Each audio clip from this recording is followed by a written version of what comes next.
Hello guys, இன்றைக்கி easy and டேஸ்டியாக soya kurma எப்படி பண்ணலான்னு பார்க்கலாமா? அதுக்கு சோயா வந்துட்டு ஒரு 1 ஹவருக்கு முன்னாடி நல்லா சோக் பண்ணி வச்சுட்டேன் தண்ணியில்.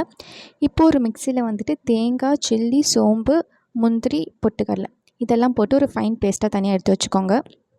தென் குக்கரில் எண்ணெய் விட்டுட்டு என்னென்ன ஸ்பைசஸ் இருக்கோ அதெல்லாம் போட்டுட்டு கறி லீஃப், ஆனியன், அதுக்கப்புறம் இஞ்சி பூண்டு விழுது அது எல்லாத்தையும் நல்லா சாட்டே பண்ணதுக்கப்புறம் டொமேட்டோ வந்து நல்லா பேஸ்ட் மாதிரி ஆக்கி அதையும் போட்டுட்டு மஞ்சத்தூள் போட்டு நல்லா வதக்கிக்கோங்க.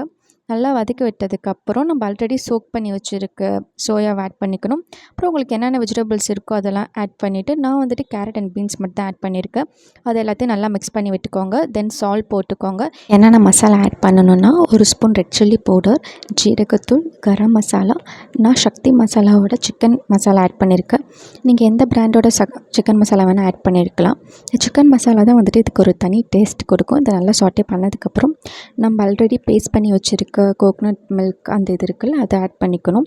அதையும் நல்லா சாட்டே பண்ணதுக்கப்புறம் தேவையான அளவுக்கு தண்ணி விட்டுட்டு குக்கரில் ஒரு 2 விசில் வச்சு இறக்குனிங்கன்னா ஒரு டேஸ்டியான சோயா குருமா ரெடி. இதை நீங்கள் ப்ளெயின் பிரியாணி வச்சு கூட நம்ம சாப்பிட்டுக்கலாம். இல்லை இட்லி, தோசை, சப்பாத்தி எல்லாத்துக்குமே நல்லாயிருக்கும்.